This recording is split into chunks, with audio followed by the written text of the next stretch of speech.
Hey everybody, what is going on? I hope you guys are all doing well and welcome to another tutorial video.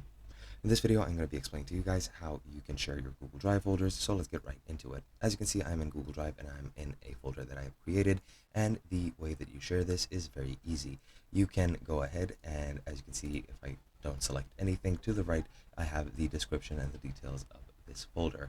What you're going to want to do is click on Manage Access. Now from here, you can set the general access options to either restricted, so that people need permission, or anyone with the link. If you click anyone with the link, you can select which sort of permissions or roles they have, from viewer to commenter to editor, and then you can just copy the link and send it to people, and that you can share it that way. Or you can set it to private or restricted and add the people, groups, or calendar events over here, and people will be able to access them from their accounts very easily just with the link.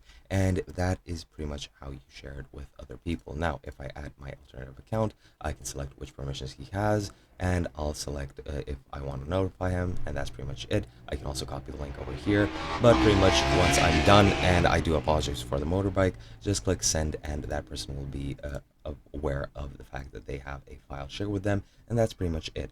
Hope you guys enjoyed, and I'll be seeing you guys in another video.